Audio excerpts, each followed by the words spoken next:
Hello again. Stuart Jones here once more, telling you about another of his novels. This time it's an incisive, grown-up, sexy, enthralling thriller called The Frozen Years.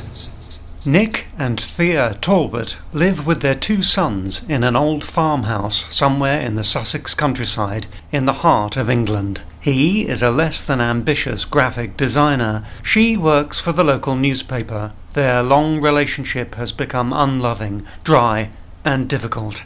An unsettling girl appears in the village, offering piano lessons to one of the Talbot boys.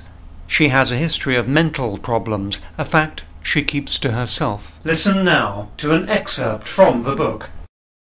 The sun beat down with a harsh glare. Naomi walked across the bridge and into a thick wood. This must be the wood the old bag had told her to look for, and there was a lake around here somewhere which she had to keep on her left. Or was it the right? She couldn't remember. Whatever. She would find it eventually. The bird song was almost deafening, and she picked up a stick and threw it into the nearest tree. Shut the fuck up! She had changed into a white top and a very short skirt, and despite the heat, had put black nylon tights on. Ammunition. A girl had to be prepared for anything. She found herself walking through small fields of half-cut wheat and barley fringed with pink-grey willow herb. Beads of perspiration broke out across her face, and when she discovered the lake, she sat for a while by the water and smoked a cigarette. God, this place was tedious. She knew she would go crazy in a matter of weeks, if she stayed around that long. A large black bug crawled across her leg. Naomi picked it up and closed her hand on it, squeezing it until her face turned red with effort. There was an audible crunch. She threw the mess into the water and washed the blood, which looked remarkably like blackberries, from her fingers. For perhaps half an hour she meandered through more trees, listlessly wafting insects away with another branch. She was concerned. The scrub was getting thicker and longer, and she didn't want any runs in her tights. Emerging from the trees, she could see, ship-like on a sea of grass, between islands of oak, cedar, and copper beech, the south front of a farmhouse. Thea and Max got out of the car, and the little boy ran into the kitchen to get a cold drink. Thea found Nick and Grant in the lounge at the computer, where a Photoshop tuition session was coming to an end. Sunlight poured into the room from the open French windows.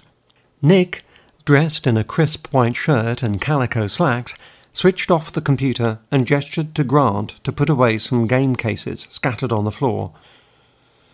"How's June and Bernard?" His wife threw her handbag and keys on one of the sofas and turned to get Max from the kitchen. "They're fine," she said. "Robbie's a bit low. Got a cold, I think." She went on talking over her shoulder. Max spilt lemonade all over my jeans, then started pulling my hair about, the horror. She smiled. For a few days she and Nick had been quite nice to each other. Nick picked up the Radio Times. Rear Window was on that afternoon, and he particularly wanted them all to watch it. It would be Grant's first Hitchcock.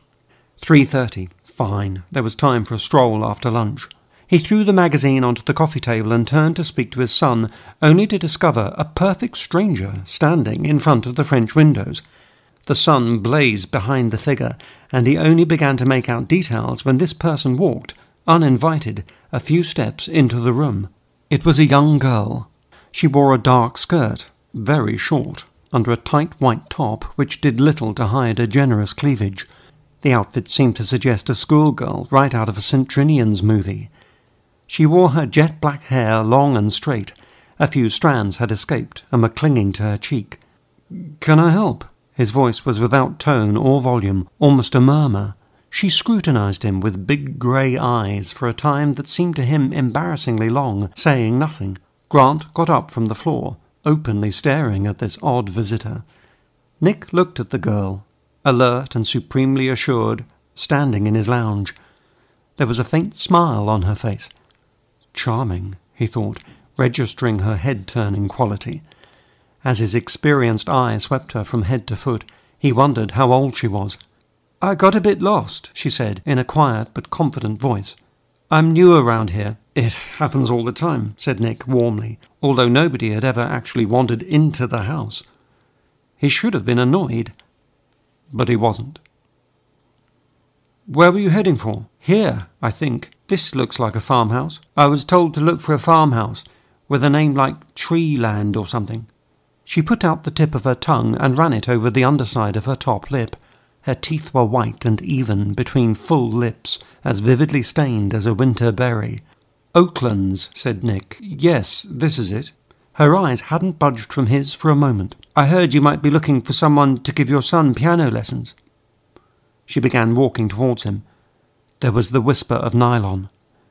Naomi had taken note of him surveying her legs. She was always pleased to see herself through the eyes of an appreciative male. "Naomi Pollard." "Nick Talbot. Pleased to meet you." He offered his hand. Naomi pressed it slightly with the tips of her fingers, watched with interest by Grant. There was a rather strained silence, broken by Thea leading Max into the room. She looked at the girl as if she had just landed from Venus. Nick still held on to slim fingers. Finally, Naomi dropped Nick's hand and took a step back. "I heard in the village you wanted somebody to give piano lessons." Thea passed Max over to Nick to visibly remind this little sexpot of her husband's paternity, and then tried to do something with her bird's nest hair, running her fingers through it. She was quickly recovering from the surprise appearance of this person in her home, apparently out of thin air. "Hello there. I'm Thea Talbot," she said, smiling. "Naomi Pollard," said Naomi, not smiling. The girl's eyes were on Thea's stained jeans and disordered hair. She nodded, once, a movement of the head so quick it went unnoticed. Thea gestured towards a sofa. Naomi sat down, crossed her legs, and smoothed her skirt across her thighs, above the knees, where her nylons became lighter. "Would you like a cup of tea?" asked Thea. "I wouldn't mind a cold drink. It's hot today." "Yes, of course." When the glass of apple juice was put in her hand, she sipped it, as if it were disgusting. Thea and Nick sat side by side on a sofa opposite the girl. Nick rearranged Max's weight in his lap. "What experience have you had teaching children?" Thea's question hung in the morning air for a moment. "None whatsoever," said Naomi coolly. "But I'm good with kids. I used to do a lot of babysitting." Thea fidgeted with the sleeve of her shirt. "But with all due respect, we know nothing about you, and if my aunt is Mrs. Trevelyan, she runs the shop in the village. She'll vouch for me. And I'm a grade 3 music student. Practical and theory. Royal College of Music. I'm on a gap year. Thought I'd drop in on my dear old auntie for a while. So you see, I'm not really a total stranger at all." Grant couldn't keep his eyes off Naomi. He stood by the computer pretending to organise his games. This did not go unnoticed. "Grant, darling," said Thea, "take Max upstairs and entertain him for a while. We have grown-up matters to discuss." With obvious reluctance, he did so.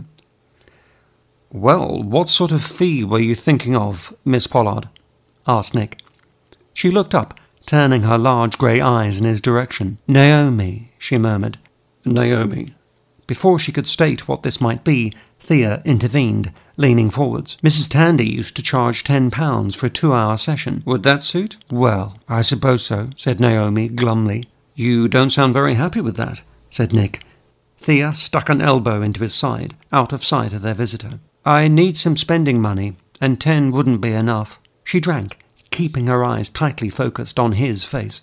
"How about 15, then?" said Nick, lightly.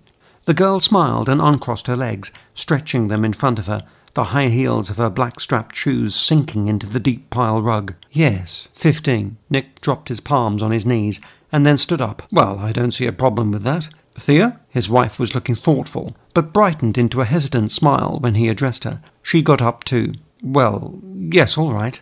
Grant is far behind where he should be in his piano studies, and we had to get in touch with someone sometime." "Very well."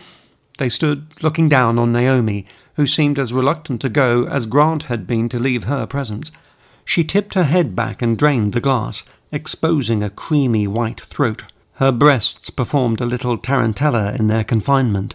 She stood and stalked past them, out of the French windows onto the lawn, ignoring the formal exit through the house to the front door. Then she stopped and turned around again. "What day?" "Oh, Saturday mornings," said Thea, belatedly. "Shall we say 10 o'clock? I'll be here," Naomi mumbled, walking across the lawn.